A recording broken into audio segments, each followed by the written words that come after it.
piece over here. You're going to only touch your piece. You're going to grab your piece off the shelf. Then you need to rinse it off. You want any dust, especially if an explosion happened in the kiln, to get rinsed off of your ceramics piece. This is no bisqueware because it's been bisque fired. It dries very quickly. You can see that a majority of it's already starting to dry. You can see that white as it dries up. You need to choose your glaze colors. I have chosen turquoise and lilac. If you look inside your glaze, it should be kind of like a pudding texture. It's kind of thick.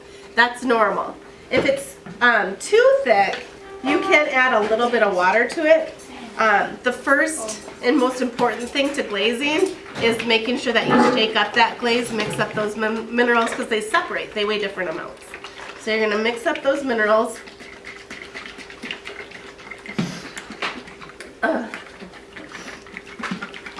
This glaze I don't believe has ever been opened. I always want you to use an open glaze if there's a glaze in the color that you're looking for opened. But I wanted to show you how to open a glaze. So the easiest way is I just take the back side of a paintbrush, stick it into the foil, and then bring it to the end and peel it around. So if you come across a glaze that doesn't have an opened container, you don't have to ask to open it. I just ask that you check to make sure there's not one hiding somewhere.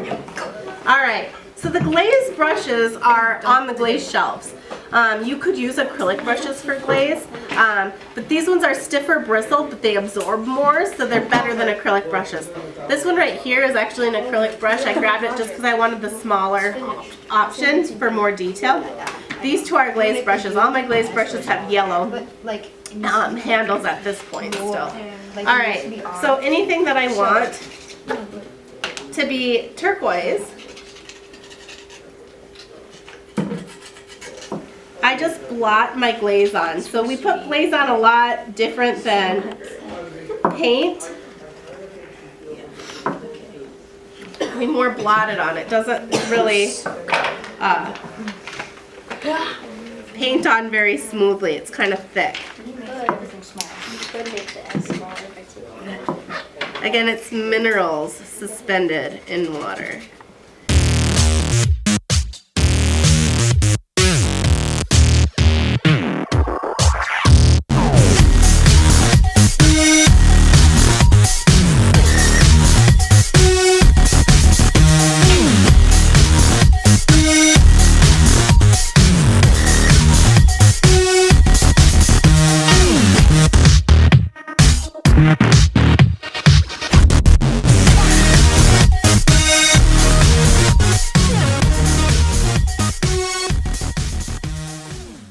Alright, so this would be one coat of glaze. Unlike paint, glazing needs thick layers, so you would do this 4 times. You need 4 coats of glaze. I'm the type of person that draws a picture of my sculpture in my journal. I do my color plan in my journal using the glaze chart, choose my colors, and then I keep track of my coat. So right now I would put that I have 1 coat in my journal. Sometimes you'll have time to start a second coat that day, other times you'll have to wait until the next day. But as soon as it's not shiny anymore, you can start that second coat. So you can see that a majority of this is not shiny, right? I might have to wait maybe a total of less than 5 minutes to put on my second coat. So it's not something you have to wait the next day for. You just have to wait until it's not shiny. Alright, so we're going to pretend like this has 4 coats. So important, you guys, 4 coats. If your glaze is really, really thick, you can get away with 3. But if you're not sure, just ask me. I can tell if the glaze is thick enough for 3 coats. But usually 4 is a safe bet. Then you have to do something called dry footing. So dry footing is just washing glaze off any part of the piece that you don't want to attach to the kiln or to attach to itself. So if I had a lid for this, I wouldn't fire these together this time. I could for a bisque fire, but for a glaze fire, if I fire a glaze piece to another glaze piece, it's going to fuse them together. Remember, it turns to liquid glass and then hardens.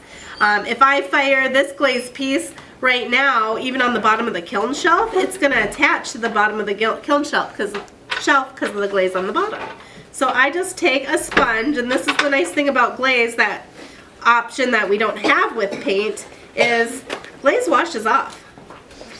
It's not like paint. You can erase it with a sponge. Even if you make a mistake while you're glazing, it's like you can erase it with a sponge. So I always start from the inside and pull it out.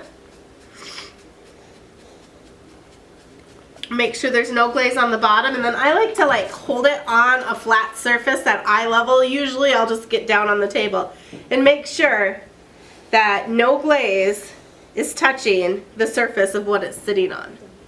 If no glaze is touching the surface of what it's sitting on, and I have 4 coats of glaze, then it's ready to go in the kiln for a glaze fire or on the glaze ware shelves, depending on what we're doing in class.